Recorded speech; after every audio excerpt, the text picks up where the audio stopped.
Fielding's president, at least for 72 more days, I suppose.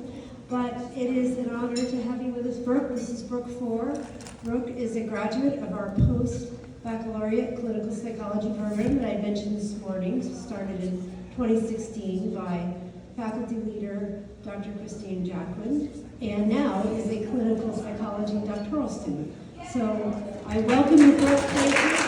And thank you, David, and your spouse is also here today.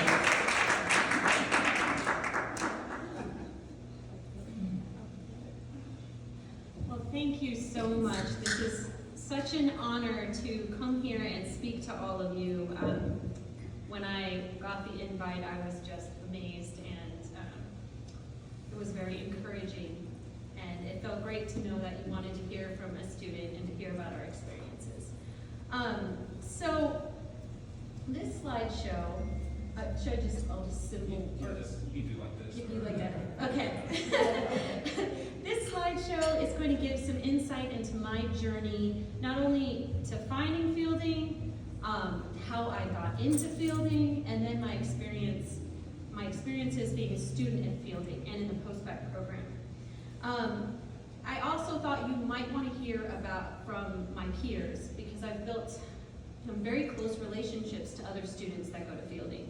And so I've asked some of them some questions later on in this talk that will give you some insight into their experience and also ideas to help the programs continue to grow and to improve. That's one thing I've noticed about Fielding, is that we have been reached out to for different mentorship programs and other things to kind of gain insight onto how to make the programs better. And I know Dr. Jacquin too has done so many things to improve how things run at Fielding. I've always appreciated that. So I'm hoping I can give back to you during this talk to give you some more insight and hopefully make it sort of enjoyable. So, hit it. All right, the next one. I thought I would give you a little background to me so you could kind of know where I came from before getting to Fielding. I'm 42. I graduated all the way back in 2007 from Walla Walla University in Washington State. I had two majors. Go getter back then, but I got a degree in elementary education and religion, and then a minor in psychology. I did the double major because I thought, well, maybe I'll want to teach at the high school level. And so I wanted to make sure I had all those options. After that, I taught third grade for 3 years. And then in 2010, I had my first of 4 daughters. And after I had her, I stopped working as a teacher to just be home with the kids. And for the next 14 years, or for the past 14 years, I've been a house cleaner, a chef, an Uber driver, a party planner, a nurse, a zookeeper, you'll find out why, talent manager, photographer, tutor, and time manager for a family of 6. I mean, it's been, I remember after I had the first baby, I thought, oh, I can't go back into teaching, this is overwhelming. And so it definitely has been a full life. But, and I'll show you in the next slide, this is some pictures of me and my family. Those are my 4 daughters in that top corner. It's Audrey, Avery, Addison, and Autumn. We didn't mean to do all A's because we fight about names. So, but in those pictures, there's some ducks you'll see in the top one, and then some dogs and ducks in the bottom one. And then also, we like to do Halloween in our family, and so I kind of force them. You know, they love it because they're like, Mom, let me look at the old pictures, but they're getting more kind of bratty about it. But we do like a group photo, and then I will even make an extra costume if someone wants to be something else. So, for example, the top left, the little girl in the bottom left, she wanted to be a bag of Takis. So I made her a bag. I don't have the picture. I should have included that, but she was a giant bag of Takis. So that was fun. But what's not included in these photos are the additional dogs, the 4 geese, the 17 or so other ducks, the 2 quail, and the 1 cat. Did I miss anything? No. Okay, the 1 cat that we have. Oh, he doesn't even know how many animals we have. All those animals, that's my husband right there. And so all those, not all the animals are pictured. But it's quite a zoo. And that's why I call it the Farmily. As I just did that on this. I don't normally say that, but I figured it kind of summed it up well. So this was the problem. Is that I had the final child, and in 2019 I started to have thoughts about what I was going to do when they were all going to school and what kind of career I wanted, and I knew that I didn't want to go back into teaching because I'd been fairly stressed in that environment, and I still knew that I loved psychology, and I had more encounters with that career just from learning about it through other people. And so I focused, at first I was thinking about becoming a school psychologist, and so that I could work with my kids at their school and also with the group that I wanted to work with, was with adolescents. Hold on one second. What slide number is this? 4, okay. Sorry, I knew I was on the wrong. I think that's, okay, thank you. Sorry, this is where I get off track here. I don't want to get off track with you guys. So, this is the problem, is that I needed to figure out what path I wanted to choose. Did I want to be a school psychologist? Did I want to be a marriage and family therapist? Or a clinical psychologist, which I hadn't even really known about at the time. So, I made some phone calls, and I also, so I talked to some people that I knew had those type of careers at kids' birthday parties. So with having 4 kids, you end up going to a lot of birthday parties. And I had 2 different yet very important conversations with different moms at different kids' birthday parties. And at the first one, I met a woman who was a school psychologist. And after talking to her, she kind of mentioned the difficulties of getting licensed to be a school psychologist, and that it kind of wasn't as much of a therapy-giving type of career that I wanted. And so I thought, well, maybe I'm not sure about that career. And then later on, I went to another kid's birthday party, and at this time I was thinking about being a marriage and family therapist. And I met another mother there, and she told me, well, what you want to do is you want to go and get your PhD, which I did from Laverne, and now I'm a psychologist, but I'm teaching there, and my kids can go to college for free. And I thought, whoa, college for free, that's great. So then I started looking into it, and while the tuition remission sounded like a great perk, what I really realized in the end was that getting my PhD in clinical psychology would afford me the opportunity to not only teach, but to participate in research and have my own independent practice. So those things were really important to me, and I realized that just getting my master's and going into marriage and family therapy, I would not be able to do all of the things that I wanted to do. I mean, I might be able to teach, but it's not as likely that I could get all the job offers I want and things like that without the PhD. Even at the community college level is what I've also found from attending Pasadena City College. So then I was focused now more on getting my PhD. So then the next slide, slide 5. Okay, the problem. How do I get this degree when I have this formally? I live in an area with horrible traffic everywhere. I still want to be a mom to my very young kids and a wife to my husband, and I don't want to spend half of my life on the 405 freeway. So the only brick and mortar school that existed within reasonable distance from my home was Fuller Theological Seminary. They have a PhD in clinical psychology there. But the drive would be only about 10 minutes or less, but I knew that they had a strong emphasis on religion, and I had not been to church in a very long time. So I kept looking, and I saw Pepperdine's online program, but they would only give me a master's. I looked at UCLA, but the drive there was 30 miles and would take me 1.5 hours one way to get there. And that's, I think, with like basic traffic, so who knows, sometimes you can take 2 hours or more just one way. And I looked at USC, and I actually went to USC for some kind of mixer for school psychologists. And I remember it ended up, I was late because it took me like an hour when it only said 17 miles on the thing, and the traffic was terrible, and I got there, and I just realized, how would I do this every day? And so between classes and completing these drives, I knew that I would never be home, that we'd have to get help, and that I would lose a lot of special time with my girls and my husband, and I started to feel depressed and defeated. But then I discovered that several universities were offering online doctoral degrees. So they promised so many things, and the list of schools seemed endless to me. There was Saybrook, Alliant, Regent, Walden, Palo Alto, Arizona State, Antioch, Meridian, Union, Capella, and then Fielding. They promised so many things, and they touted accreditations from Western Association, Middle States, New England Commission, Higher Learning Commission, Southern Association, and Northwestern Commission. And all of these accreditations, they seemed legitimate, they seemed important, and figuring out which ones mattered to me was overwhelming, and I was so confused.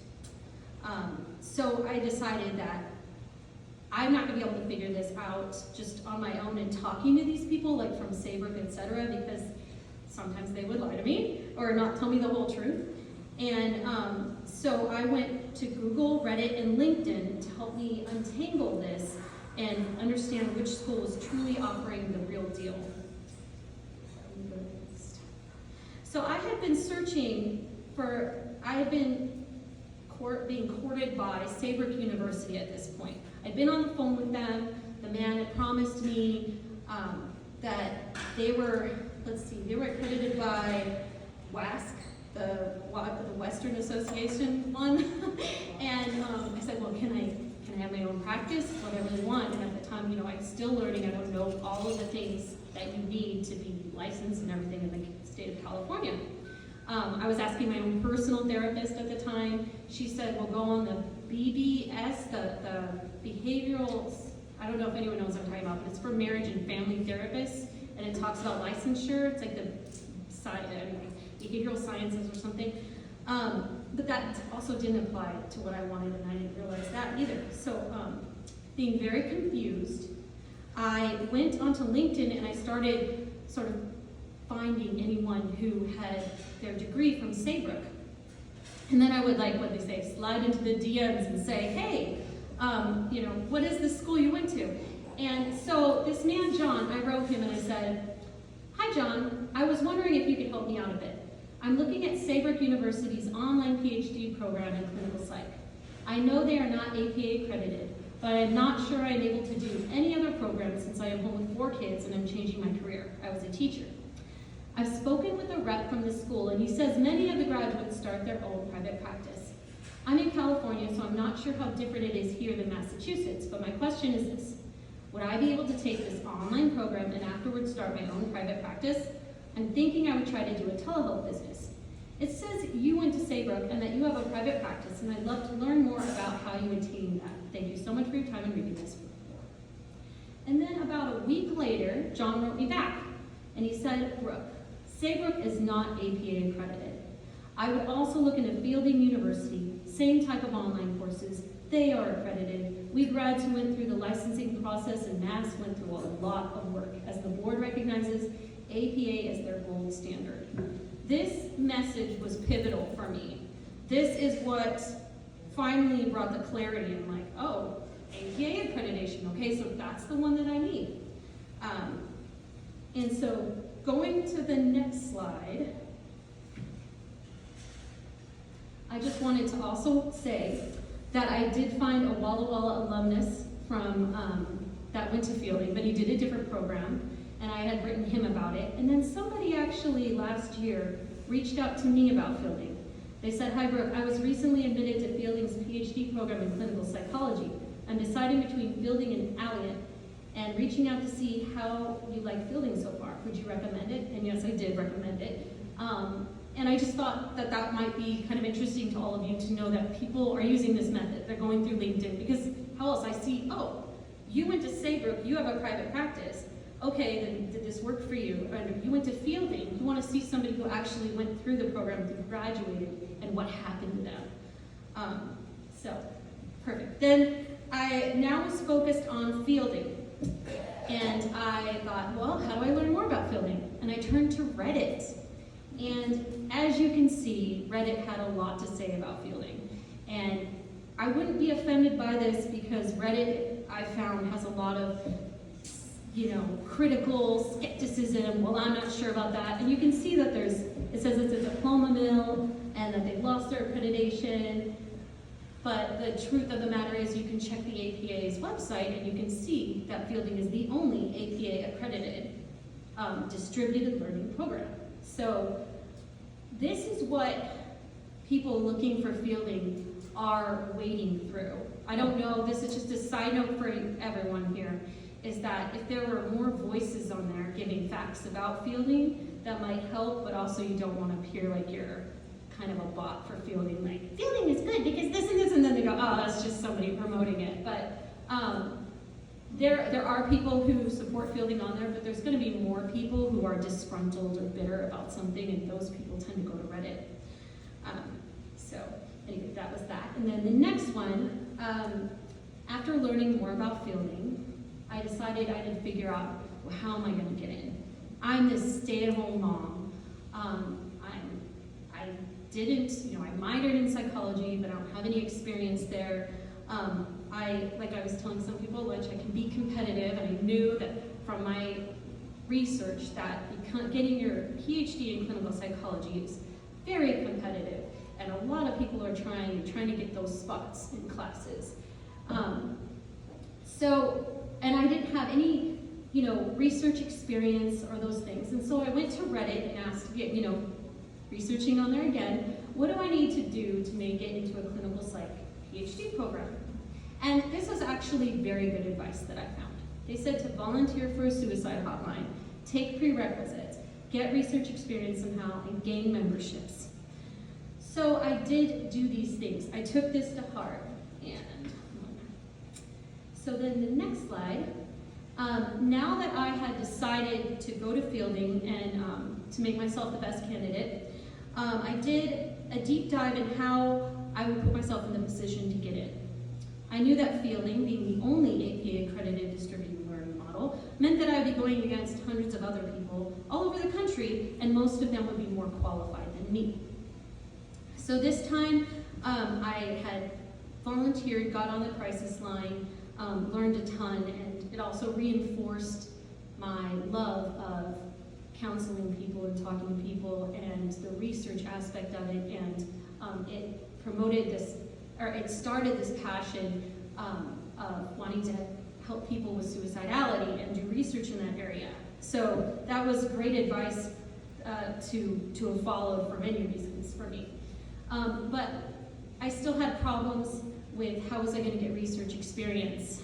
I wasn't affiliated with any school, so here I am, just see Fielding's application date, I'm going to apply to that.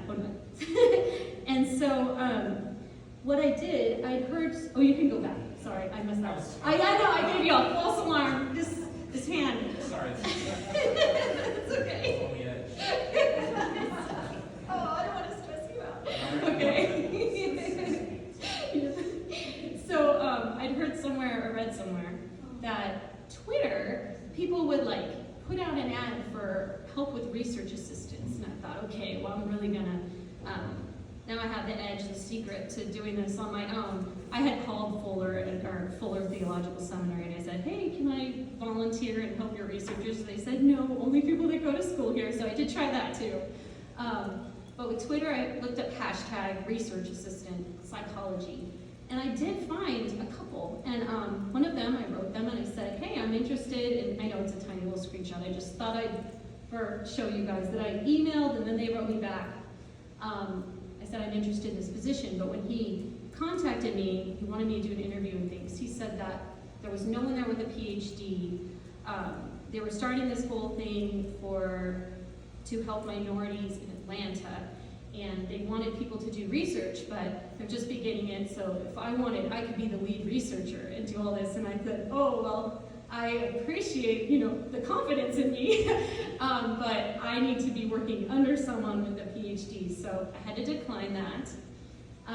And then I found the University of Louisiana at Monroe. And actually, it's funny because I enrolled there, trying to make my own postbac, so to speak. And my favorite teacher from there is actually a Fielding alumnus. His name is Burton Ashworth. I don't know if anyone remembers him, but he was, oh, do you? Okay. So, yay, I'm happy. So I didn't really ever get to meet him because how they do classes is just, there's no Zooms at all. It's just I think it was Canvas or a Moodle page. But the way he set up his Moodle was so interesting, and I'd watch videos that were interesting, and he just, by bounds and leaps, was the most interesting class than any of the other professors.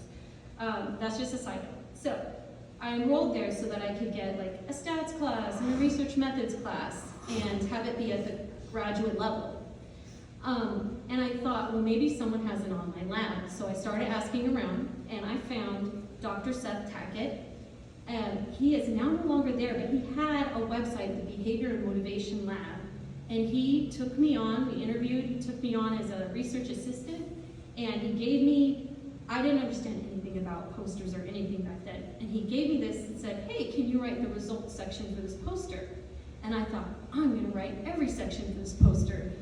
So I did, and I got first author, and I found out this other girl, Megan, was supposed to be the first author, so I didn't know I did. So anyway, she added me on Facebook later, we're friends, but I was first author on something, so that was great. Yeah, I stole that one. So anyway, that was how I was starting to get experience. And then the next slide, I made a plan. This is kind of related to all the past slides, but I volunteered at Crisis Line. I joined psychology memberships like the APA, LACPA, like Los Angeles Psychology One, and the Association of Suicidology, and other things. And then I went to ULM, and I also, previous to ULM, I also went to Pasadena City College and took a stats elementary class, which was very difficult. But I was just taking classes. My neighbor, he has a PhD, he said, make your own postbac. So that's kind of what I was trying to do. And I attended all the Fielding webinars, and I started seeing Dr. Christine Jacquin, and I thought, wow, this lady, she's very involved in this. She's doing all of the talks, and she really knows what she's talking about. And so I started to get familiar with her and realizing that she was a person of importance. So my plan was to apply first to Fielding, and then also as a backup to Fuller, because I just couldn't shake that one. So here we go. And then I was failing. So I applied to Fielding, and I was rejected, and I applied to Fuller, and I was rejected. But with Fuller, so at Fuller, I was offered an interview. But the interview consisted solely of questions about my religious background and why the pastor's note said I had not been to church in 10 years. So needless to say, I was not accepted by Fuller. So they wanted a pastor's note, and I had the pastor from where I lived as a teenager and college student write them, and I don't know what he said, but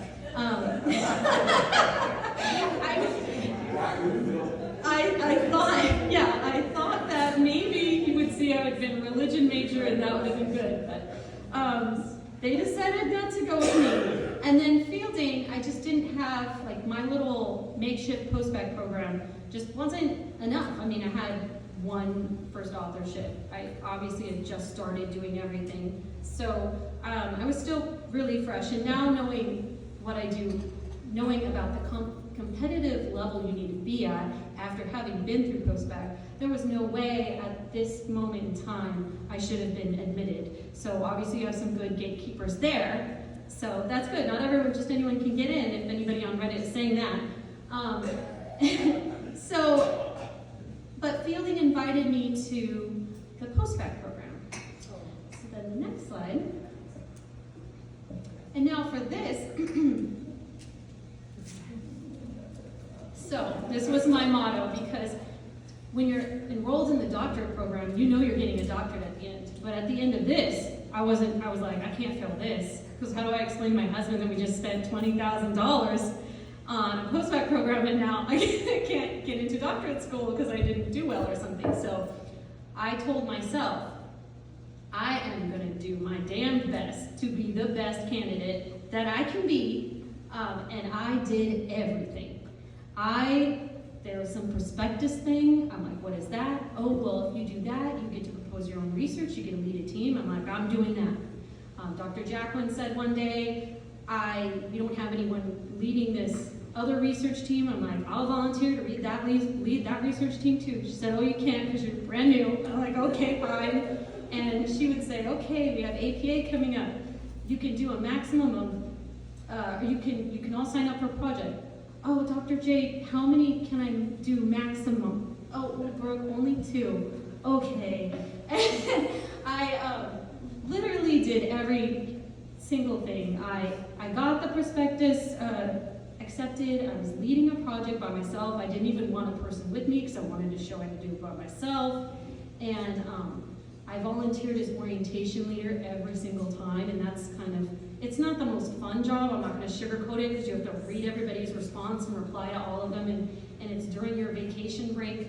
But I did it, and it was really good because I got to meet all the new students, form more community, and get to know Dr. Jacqueline more, and so it was good. I was just, you whine about things. And then I attended all the conferences I could, at least 2 of them per year. I volunteered all the opportunities. I used the writing coach. I remember when I got accepted into the postbac and I saw there was a writing coach, I thought, what? We get a writing coach? I'll talk about that later, but I remember I thought, this is kind of luxurious. And so anyway, and then I socialized with faculty and my cohort. I attended their pilot classes. So I would get emails about someone's dissertation being read or something. I would go in all of those. I would attend them, not all of them, but whatever I could, and listen in and show that I cared. And there was even one person who gave a talk, and then she said she could do a grant class, and so we went to her grant writing class. It was just a special one that didn't count for a grade, and I learned so much from that too. And then I made sure I earned all my A's. Okay, and I was so busy that I won several awards, because Dr. Jacqueline, she has an awards party at the end of each term. And so I think there's actually one artist working, one missing, but I couldn't find it. just put that in a note, but she thought that was funny. So yeah, so I got a lot of awards, and I was definitely working hard, and it paid off. So the next one. I was finally accepted on February 5th, 2024. I made it into the program.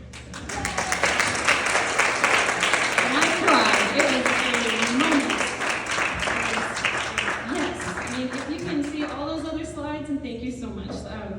It was not, not easy. That was not an easy accomplishment.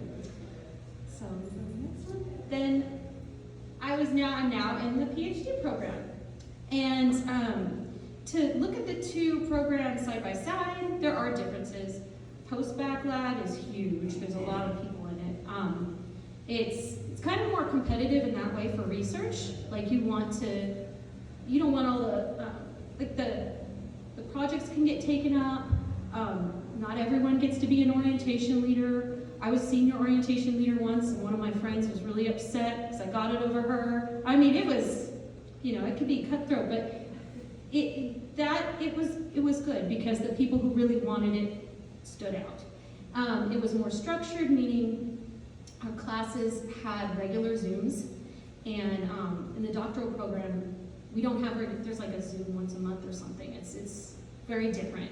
And I think they're like holding your hand more in post-bac, which I think is very well thought out. It's perfect.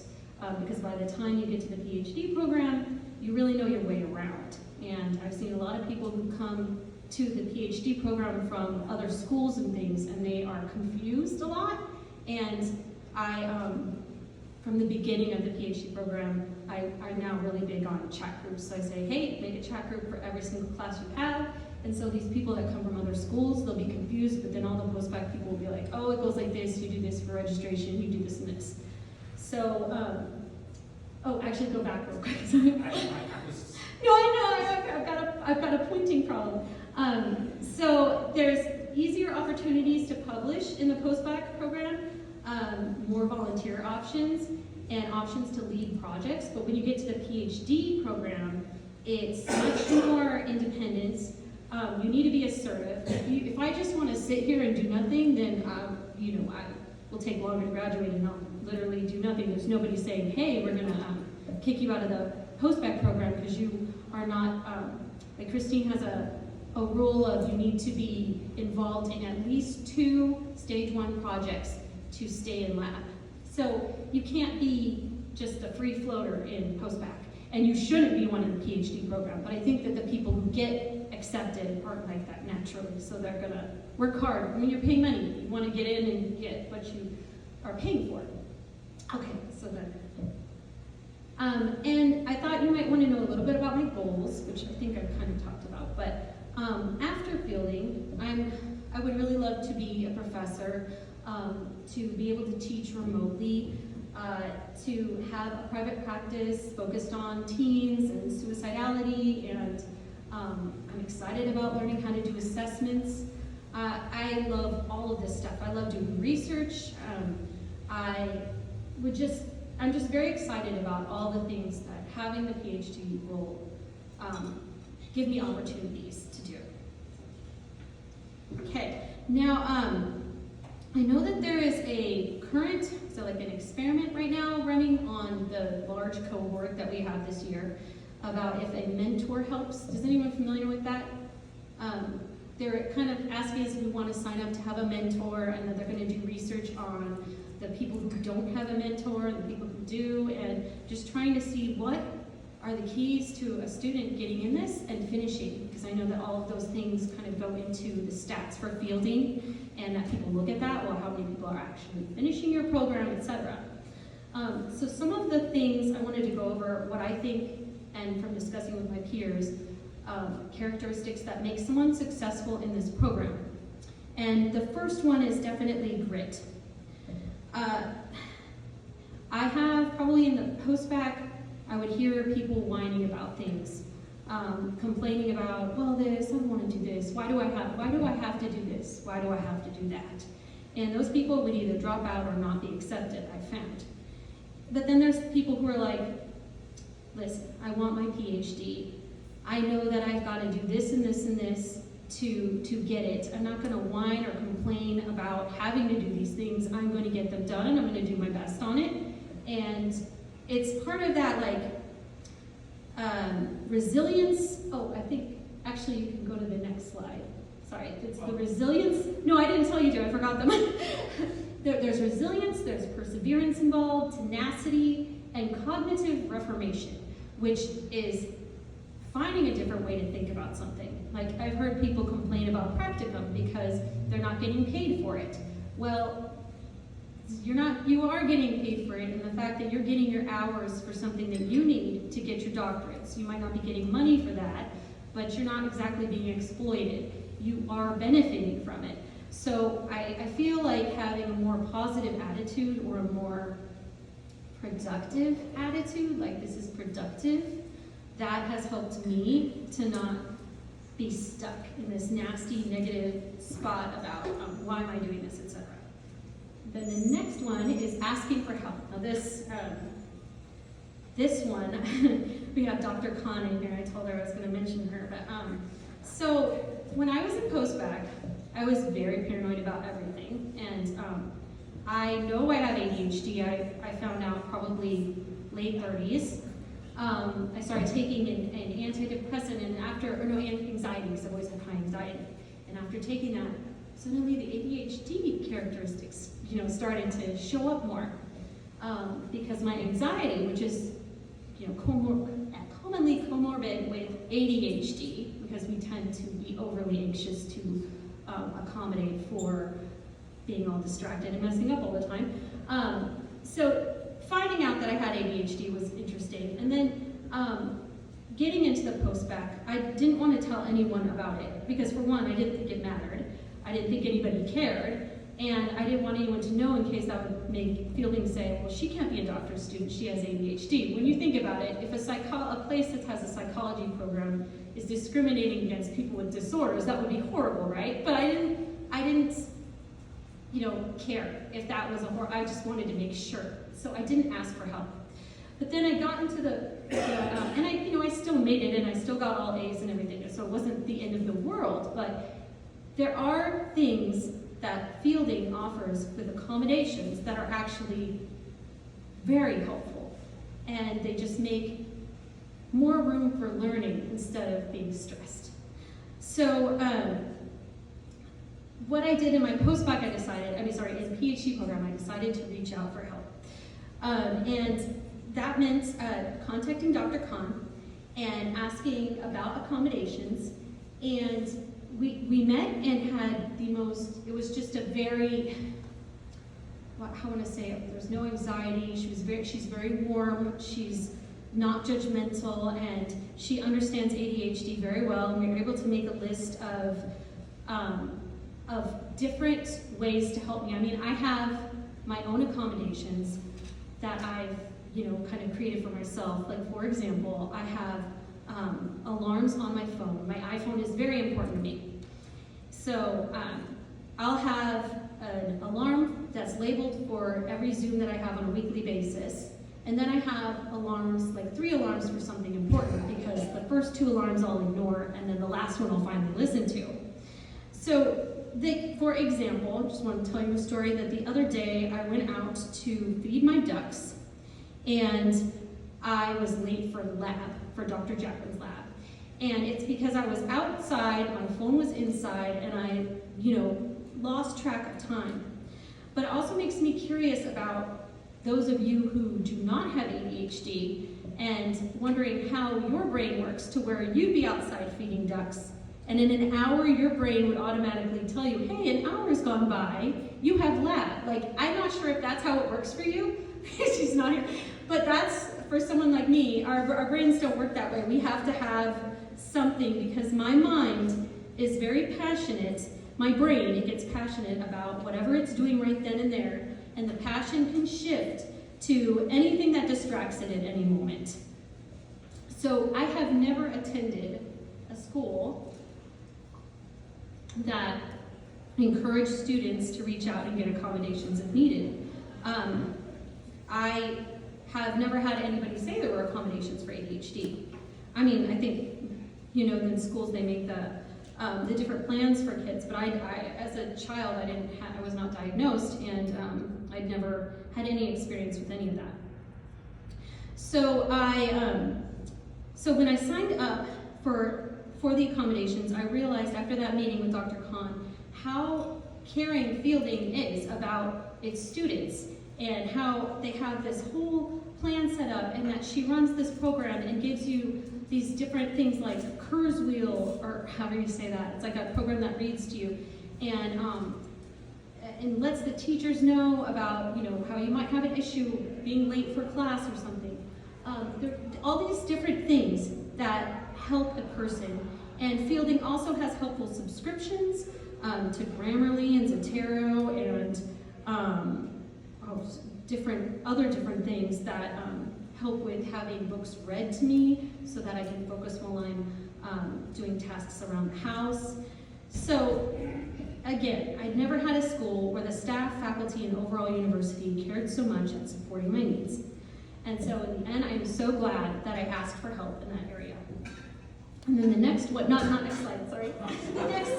The next box, school confusion. Okay, so another thing where asking for help was a good idea was when during Fielding, there can be a miscommunication, like between dates things are happening, and our lab would get information about something and then it would be wrong. It's hard to explain, but reaching out to Dr. Jacqueline about, like early application dates for getting into the PhD program, because sometimes it would change from like November to October, to some other date. And reaching out to her to ask what the clear date would be, and then also, sorry, I wanted to mention something else about Christine. With Dr. Jacqueline, one thing that was confusing with school was that at the end of the post-bac wasn't quite finished, and then there was an application date for fielding. And I remember I text messaged Dr. Jacqueline and I said, if I apply to the PhD program now, would that be a bad idea? Because I haven't quite finished the post-bac, but I'm almost done. And she texted me back and she said, Brooke, if you apply now, you will be a good candidate. But if you wait, you will have finished the post-bac and you will be an excellent candidate. And that advice from her was pivotal for me, and I think that it was very important that I didn't apply early and that I finished. And so it was times like that where being able to reach out to her and ask for her expert advice really helped me out. And then I have Brian on there because when I would be confused about registration things or issues, he always seems to know the correct things, and I don't know if any of you know him, but he's pretty awesome and just always gave straight answers and was so attentive and professionally polite all the time. Classwork, statistics, there was a TA named Pamela Mejia, and she would give us extra time and help with our millions of questions, and so going to her and asking for help was super helpful. And of course, Dr. Lannon with the writing coach, I remember I would give her papers all the time during post-bac, and she spent countless hours going back and forth with editorial comments, and you'd give her a draft, and then you'd give her another draft, and she would work with you, and I cannot thank her enough. Truly think that my success, like a lot of it, was because you do so much writing in this program, that learning how to do it well is key. And then the community. Okay, so my first week of orientation in the post-bac program, I literally went through, everybody introduces themselves on the Moodle, and I went through and I got all of their names, and I messaged them and say, hey, let's join a chat group. And I learned that from Pasadena City College with all the youngins there, and ULM. I mean, I was in the mix in those schools with young people, and they were like, Brooke, join our group me chat. I'm like, what's group me? I don't know what that is. And so I joined all these things, and they would talk about what was due and all this stuff, and it was very helpful. And when I got to fielding, nobody was doing these groups. And so I went through and I messaged everyone on Moodle and said, hey, let's join a group. And there were about 15 of us, and it's been amazing because, and that was just in the beginning, and those 15 people are still my friends, and some of them are like some of my closest friends ever. And with that community, that peer support, it's like 24/7 help. So there, being that fielding is distributed learning and that people are all over the country, I could write something at basically any time, and someone might be in a different country at that time even, and they'll go, oh, it's this, the due date is this, or something. So there's like almost always help. It's kind of funny. But everybody there that joins the group, like say for your class, say you're in stats or something, it's like this support, like, oh, have you guys done your paper? Oh no, I haven't done my paper yet. Oh, I'm working on my paper, I'm on the 5th page, and you can do it. And I think that's been probably the most helpful thing of all, is having that community and having those people to talk to. And then financial, finding, I know a lot of people struggle with finances. I mean, we're not, millionaires and stuff. And so every additional cost, if you can cut things, it's been very helpful for me to like find PDF books, and then also to share lodging with people that I've met through the program. Okay, the next one. Okay, and so as part of community, I think I just mentioned most of this. So the chat groups, sharing spaces, teaming up on projects, attending functions together, and supporting peers. Building that community has been probably one of the biggest helps and supports to doing the program. Okay, so I asked some of my peers to answer some questions, and I thought it might provide some insight to you, so I'll just read them aloud to you. The first question I asked is, what motivated you to choose the PhD program at Fielding Graduate University? And they said, initially, it was to have the flexibility to stay where we lived. Unexpectedly, while gathering information to apply for the spring 2023 PhD cohort, I was encouraged to apply for the following post-bac cohort starting in January. During the post-bac, Fielding became the first academic space in which I felt like I belonged, where I felt seen and accepted. I couldn't fully explain the level of support I felt from all faculty during the post-bac.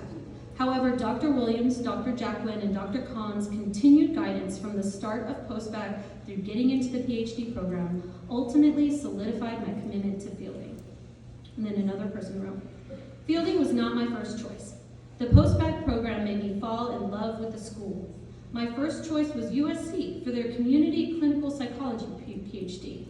I joined the post-bac to make me a better candidate for USC, but after 2 years with Dr. J and getting to know Fielding, the opportunities, the flexibility, and the variety of professionals, Fielding quickly became my top choice. Very happy to be here. Next one. What has been the most valuable aspect of the program for you personally? I am grateful for a supportive peer group and PDS faculty members. Since moving into the PhD program, my relationships from the post-bac and those I developed during orientation have strengthened. There is a feeling from the cohort of helping each other through and cheering each other on. Adding in my PDS advisor's unwavering support makes me feel prepared for what's to come. Having professors entrust me with presentations and believe in me. The hybrid approach allows me the flexibility to do my schoolwork and work, but the in-person sessions are revitalizing every 3 months. Getting together, seeing friends, and being in person for class is special. Is there a particular course or faculty member that has significantly influenced your educational journey and how? I keep coming back to Dr. J and Dr. Williams influencing my decision to stay with Fielding, but Dr. Goldberg is my favorite, by far, professor this term. She leads the discussion with personal examples, doesn't hold back, and allows us to share different perspectives while giving us the space to consider other sides and learn from each other. She creates a safe space to expand our ideas. I think that's so valuable for students. Dr. Bryson inspires me. His stories in class about cases he has seen and his solutions are exciting to hear about, and I have a lot of respect for him. Dr. J, aka Mother. Kelly has been amazing. Dr. McDonald's teaching style makes me excited to learn. Dr. Nitzberg's down-to-earth realism makes me feel like I can do this and be successful. AHB's direction and guidance provide clear benchmarks for success. Dr. Lannon makes me a better writer with no judgment. No judgment.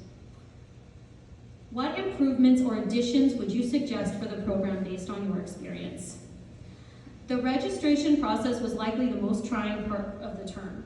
One thing that could be done is automatically registering first-year students for classes they're expected to take. More staff, professors, admin registration are needed since our class this year is the largest, and it feels like delays are due to the number of us compared to them. We need enough waste test kits for our PDS group. I'm nervous I won't have one to use. More teachers and more classes, so there's less competition at registration time.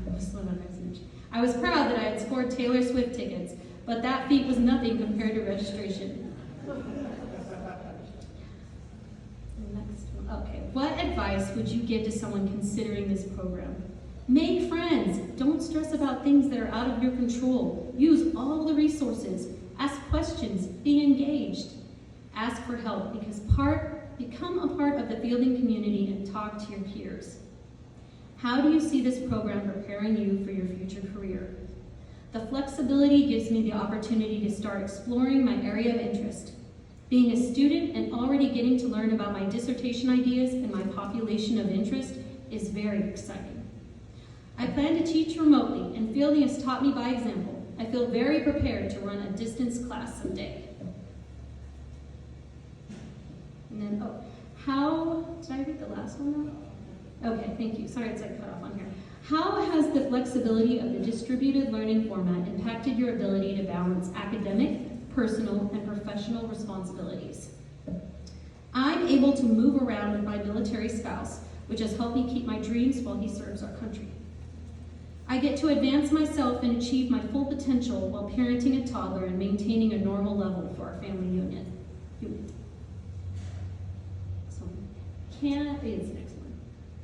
Can you describe a particular challenge you faced during the program and how you overcame it? Now this one I'm not familiar with because this was before my time. In my first year at Fielding, there was a firing of a professor from Fielding due to criminal activity. The professor was amazing and connected with many of the students, especially the African American students.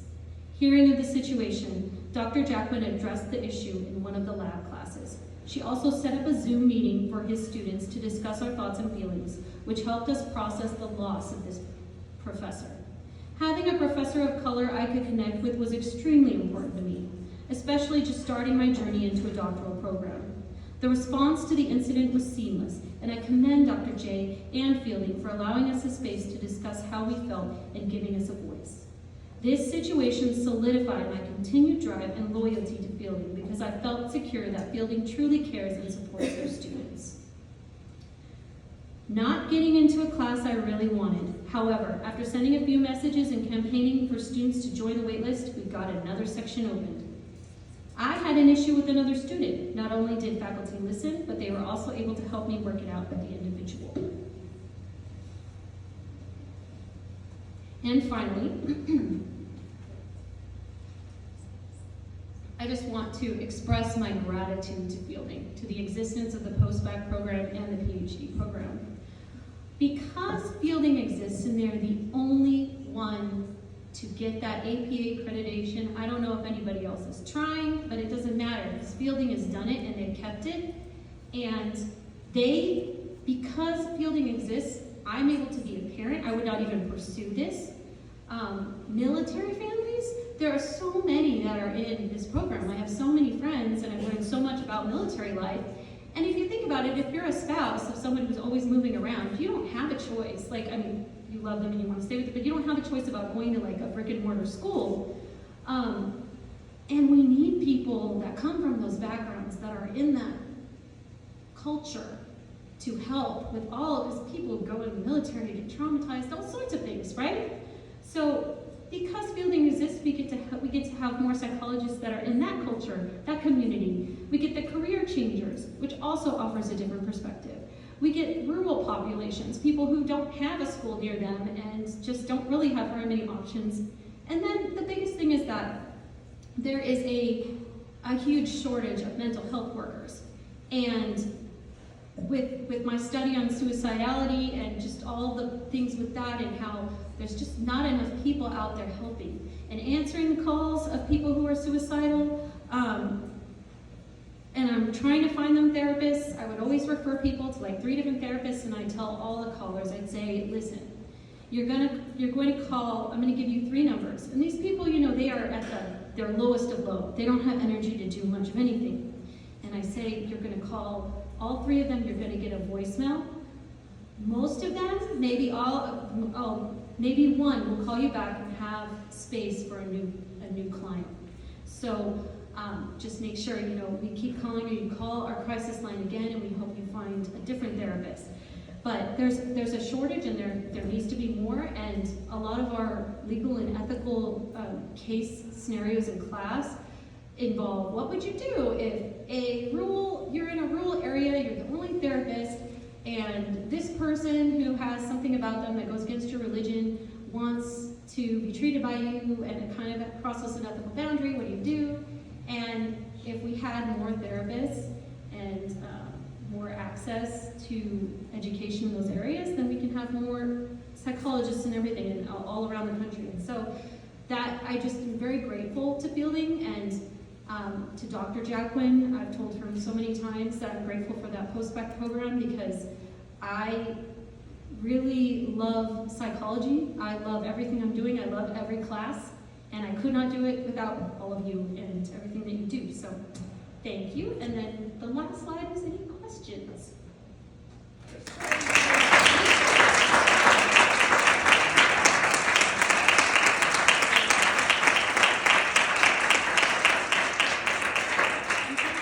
How do you do questions?